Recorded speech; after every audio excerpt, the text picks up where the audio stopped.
Students, ચાલો આપણે basic ઇંગ્લિશમાં સિમ્પલ ફ્યુચર ટેન્સનો અભ્યાસ કરીએ. સિમ્પલ ફ્યુચર ટેન્સ એ હવે પછી ભવિષ્યમાં બનનારી ક્રિયાઓ દર્શાવે છે, એ દર્શાવવા માટે વપરાય છે. જે ઘટનાઓ ભવિષ્યમાં કોઈ ક્રિયા થશે એવું દર્શાવવા માટે ઉપયોગમાં આવે છે. એમાં આપણે એક્ઝામ્પલ્સ જોઈએ. We shall clean the house next week. અમે આવતા અઠવાડિયે ઘર સાફ કરીશું. શેલ ક્લીન એ ફ્યુચર ઇન્ડિકેટિંગ વર્બ છે.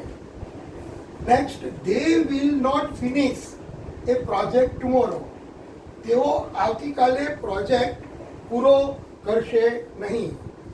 will અને finish future indicating words. will you buy a new car next month? શું તમે આવતા મહિને નવી car ખરીદશો? will buy. what will you do tomorrow morning? આવતીકાલે સવારે તમે શું કરશો? what will you do tomorrow morning? will અને do એ ભવિષ્યસૂચક શબ્દો છે, વર્બ છે. the peon is not present. પટાવાળો હાજર નથી. who will ring the bell? તો બેલ કોણ વગાડશે? who will ring the bell? તો આ રીતે હવે પછી એટલે કે ભવિષ્યમાં બનનારી ક્રિયાઓ દર્શાવવા માટે સિમ્પલ ફ્યુચર ટેન્સ વપરાય છે. બીજી એક ખાસ વાત કે આ ટેન્સને 3 રીતે દર્શાવી શકાય છે. નંબર 1, શેલ કે વિલ જેવા હેલ્પિંગ વર્બ વડે. શેલ કે વિલ જેવા હેલ્પિંગ વર્બ વડે. અને બીજી રચના છે to be plus going to ની રચના. જેમ કે we are going to clean the house next week. We are going to clean the house next week. એટલે આ સ્ટ્રક્ચર પણ સૌ ભવિષ્યકાળ દર્શાવે છે. ત્રીજું જે છે ચાલુ વર્તમાન કાળ દ્વારા પણ આ કાળને દર્શાવવામાં આવે છે. જેમ કે we are cleaning the house next week. We are cleaning the house next week. આ 3 રીતે સિમ્પલ ફ્યુચર ટેન્સ દર્શાવી શકાય છે. ચલો જોઈએ આપણે ફોર્મેશનમાં હકારની અંદર આઈ અને વી છે, એની જોડે cell, you, E, C, it અને તે જોડે વિલ અને સાથે ક્રિયાપદનું મૂળરૂપ પ્લસ કર્મ. હવે નકાર નેગેટિવ રચનામાં જુઓ કે કર્તાની જોડે સેલ કે વિલ પ્લસ નોટ પ્લસ મૂળ ક્રિયાપદ પ્લસ કર્મ. સિમ્પલ પ્રેઝન્ટ ટેન્સ અને સિમ્પલ પાસ્ટ ટેન્સની જેમ અહીંયા ડુ, ડઝ કે ડીડ એવું કોઈ હેલ્પિંગ વર્બ વપરાતું નથી.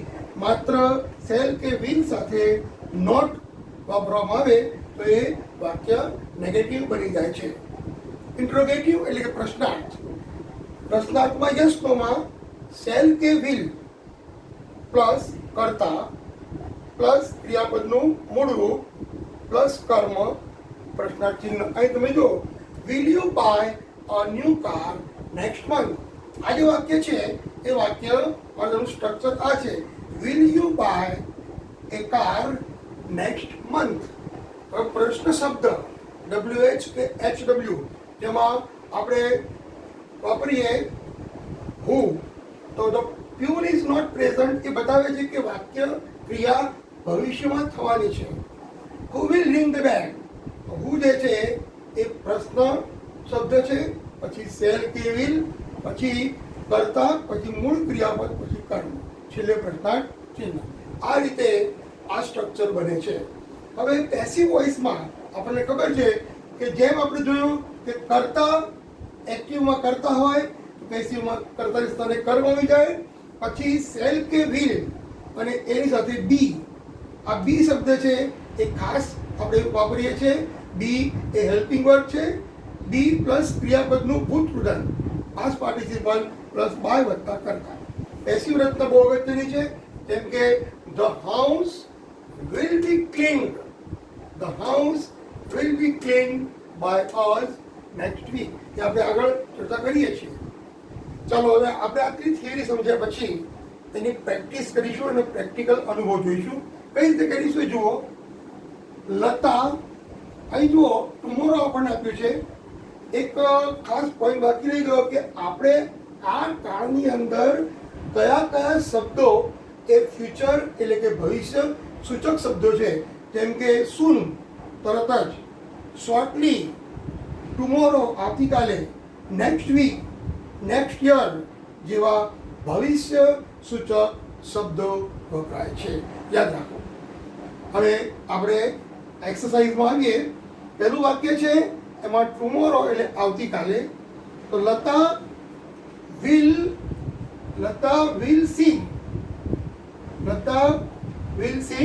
ગઝલ્સ ટુમોરો. જવાબ આવશે will sing. This time he will not pay you in time. This time he will not pay you in time. Urmila, next vacation છે એટલે Urmila will go. Urmila will go to the USA for her treatment in next vacation. USA for her treatment in the next vacation. When will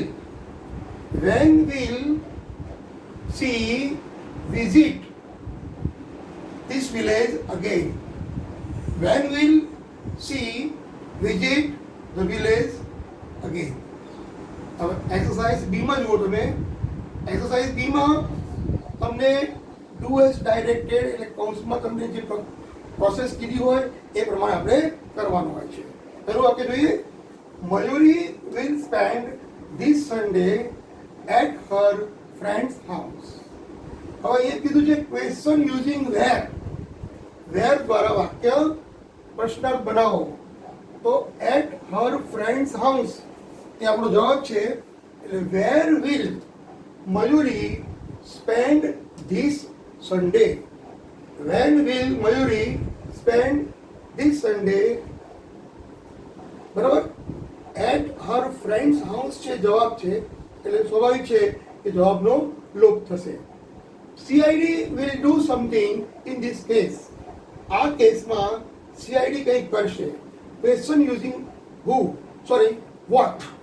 question using what. તો what will CID do in this case. આમાં something જે છે એ નીકળી જશે. ફરી એકવાર. What will CID do? What will CID do in this case? પછી ત્રીજું નંબરનું વાક્ય જોઈએ. The Adivasis will not work in village in future. તો અહીંયા ક્વેશ્ચન યુઝિંગ હુ એટલે કોણ. અને આથી કર્તા જે છે નેચરલી કર્તા શોધવા માટે આપણે હુ વાપરીએ છીએ.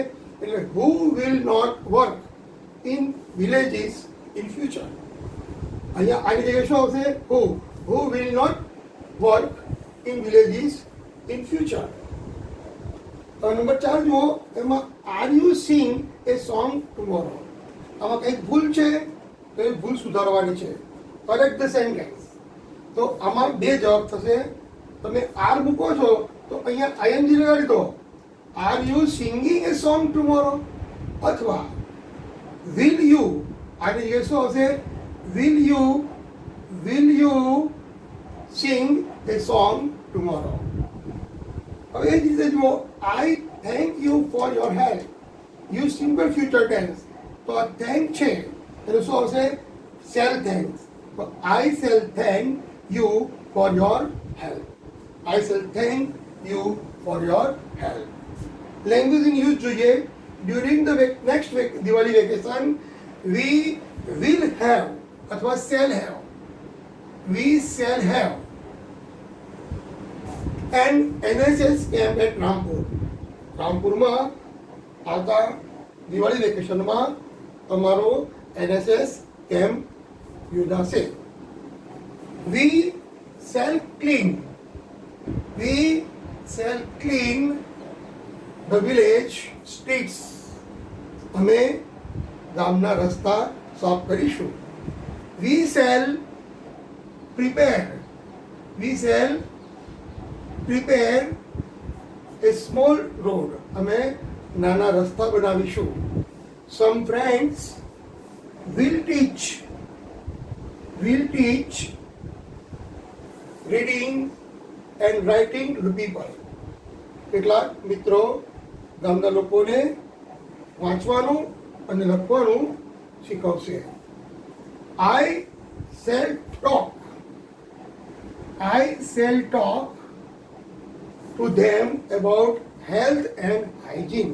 હું તેમને આરોગ્ય અને સ્વાસ્થ્ય માટે ચર્ચા કરીશ. હવે છેલ્લો point, change the voice. Change the વોઇસમાં આપણે જે બધા વાક્યો લીધા છે એ જ લઈશું અને એને પેશું કરીશું. જવાબ અહીંયા લખેલા છે, હું જવાબ બોલું છું અને તમે બરાબર સમજજો. તો પહેલાં અહીંયા આ પહેલું જે વાક્ય છે એમાં વી કરતા છે, પછી સેલ ક્લીન ક્રિયાપદ છે, ધ હાઉસ એ કર્મ છે. તો જો અહીંયા the house will be cleaned by us. The house will be cleaned by us next week. એ જ રીતે બીજું વાક્ય, they will not finish a project tomorrow. તો they શું છે? કર્તા.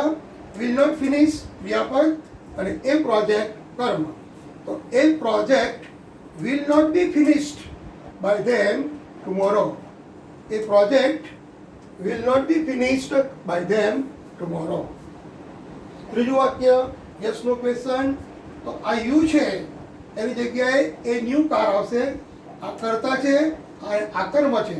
તો will a new car be bought by you next month?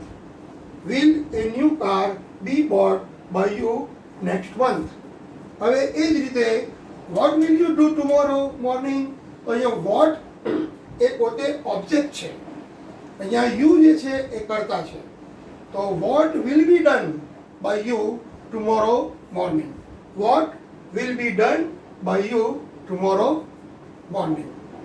હવે number 5, the pure is not present. આ વાક્યમાં કઈ રીતે થાય પેસિવમાં? આ વાક્યમાં જો by whom will the bell be rung? By whom will the bell be rung? Thank you very much.